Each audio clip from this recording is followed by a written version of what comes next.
Around here, where we have the offices of the leadership here, we can get one room, Madam Speaker, where you can get a seat, where we can get a small fridge. I can put my milk there, and when I'm going home, I pick it up, and I label it very well, Madam Speaker. So the bill further provides for baby changing tables. This is important because the greater majority that is public find it unsanitary to change a baby in public setting, such as restaurants, Madam Speaker.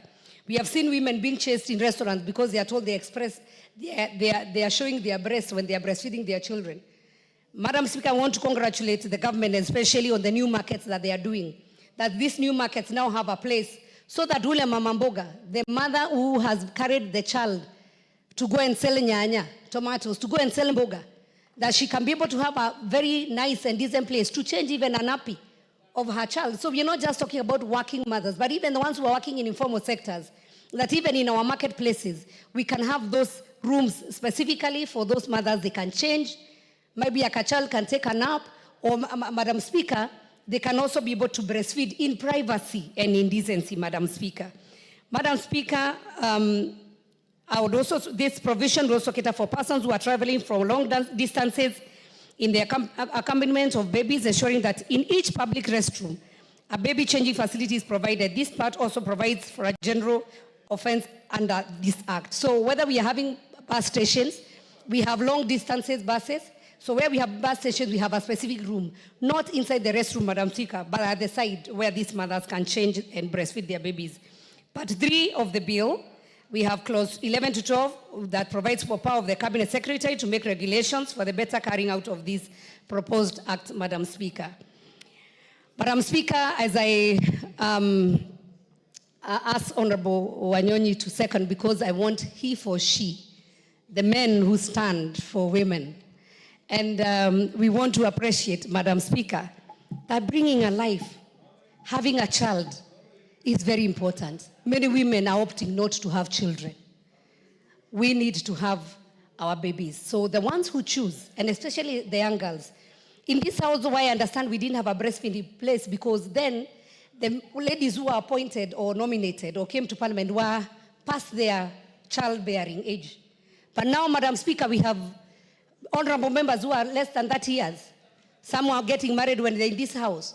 So they will not stop giving birth because now they are members of Parliament. They are human beings. They need to have their children, and we don't need to limit any one of them. Let us lead by example from this house to any public facility. Order, Honorable Sabina Chege. Honorable Charles Ngusi Anguna, member for Mwingi West, what is out of order? What specifically is out of order?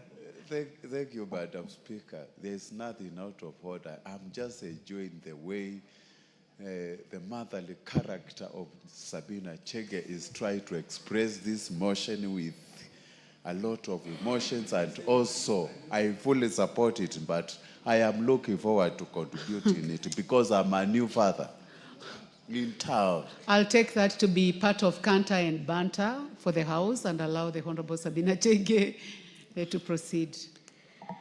Allow me to congratulate Honorable Member for being a new father in town. Well done. And Madam Speaker, I also want to speak to our girls and tell them breastfeeding is fashionable. Let us know that the girls think that when they give birth, they want to give the formula milk to their babies and not to breastfeed. Breastfeeding, the breast milk is the only nutritious 100% that has all the nutrients that a child needs, including the growth of a brain of a child. And I am very sure Honorable Dr. Nyikal will speak about the importance of that 6 months exclusive breastfeeding. So to our girls in Kenya, don't be lied to anyone that when you don't breastfeed, those breasts will not fall down one day. It comes with age. So breastfeed is better for the breast to fall for a reason. Instead of you saying you want to deny your child that natural immunization, those natural nutrients that are needed there. And I strongly believe that no woman should be forced to compromise the health of her child in order to make a living. Because a lot of institutions, and we want to give a warning, they will say when you get employed, when you get pregnant, go home. Or when you have to report at this time, I urge the employees, the employers also, Madam Speaker, to have reasonable working time for the breastfeeding mothers. You have been a mother like me. You know when your breasts are full of milk, you cannot concentrate. So when especially that milk is full and start coming out, it becomes very uncomfortable for a mother. So for the employers, let the breastfeeding mother come, might be slightly late, might be at 10, let them leave early. It is just a matter of 6 months. And because there is 3 months for the leave, maternity leave, so it might be 3 months only. But that mother is going to be more productive. She's going to be more happy. The child is going to be more healthy. And so, as I conclude, I wish to state that I believe that this bill, when enacted into law, will go a long way in protecting the right of breastfeeding mothers and preserve their dignity at work and in public places. It will ensure that the women are not discriminated from employment based on childbirth and the conditions that they come with it. Madam Speaker, I want to thank the committee that handled this matter on the social protection. Honorable members, you can have a copy of a report that the Committee on Social Protection considered this bill. We went through a lot. I want to also congratulate many institutions that came in to give their views. Madam Speaker, there were many of them. I'm trying to see whether I can be able to get them. We have the Kenya Association of Breastfeeding, Kenya Bankers Association, DONA International. We have Kenya Demographic and Health Survey, Kenya Private Sector Alliance. We had even Uhuru Community Development Project that came in, Lactation Education Consultants, the University of Nairobi, and we had many, many, many other people, even individuals who came in. I was trying to look for a name of a lady who came in. She was somebody Kimani. So I just want to mention all of them and just say thank you for coming to contribute. If any further amendment is required, we are ready to do that. But Madam Speaker, I now want to call upon Honorable, as I urge the House and the members to support this bill. By the way, it is the third time, Madam Speaker, this bill has come. I don't know who normally kills it. It has been passed in this House 2 times, first Parliament, then second Parliament, the 11th Parliament, 12th Parliament, Madam Speaker, but somehow it was killed somewhere, I think, in the Senate. I now thank God that it is being dealt now in this House. And so I hope, Madam Speaker, that once we pass it, it will become into law. And the mothers of this country will forever be grateful. Thank you, Madam Speaker. I call upon Honorable Wanyonyi to second the bill, he for she. Thank you. Please proceed, Member for Kwanza, Ferdinand Wanyonyi. Thank you very much, Madam Speaker, for giving me this opportunity to actually second this motion by dear lady. What is out of order, Honorable Member for Westlands? Madam The Speaker, Honorable Tim. Madam Speaker, I wanted. The Honorable Tim Wanyonyi. What's out of Madam order? Speaker, I thought the Honorable Sabina Chege meant me, not Ferdinand, to second the motion because she just said Wanyonyi and I saw Ferdinand shooting up. I thought it was me. You know, you are Honorable Ferdinand Wanyonyi Wetangula. Team. So Honorable Tim Wanyonyi. And I'll add Wetangula. No. But the Honorable Sabina Chege was very clear. He said the Honorable Ferdinand Wanyonyi. Yes. But I am going to give you the opportunity, the first opportunity, purposively, and also on the request of the mover. You may proceed, the Honorable Member for Kwanza. I hope I've not taken over your chance. I think we'll be able to be given a chance to talk. I think what I want to do is to second the motion by Honorable Chege. And I want to say the objective of this is that the private, I think I've just listened to what he has said. And the legal framework of this is that I think the mothers, and we all know that, some of them actually are children who are born when they are working. And the objective of this is that the children should actually be given a chance to be fed by their mothers. And therefore, I think, Chege, I think you're very right to have come up with this motion, because then, of course, breastfeeding of the children is very important. We all know I'm a parent, and I think now I'm almost a grandfather. And I'm telling you now, if you don't know now, I'm telling you, I'm almost a grandfather. And the whole idea is that the employers normally are very particular, and maybe this particular mother is doing a very important job in the organization.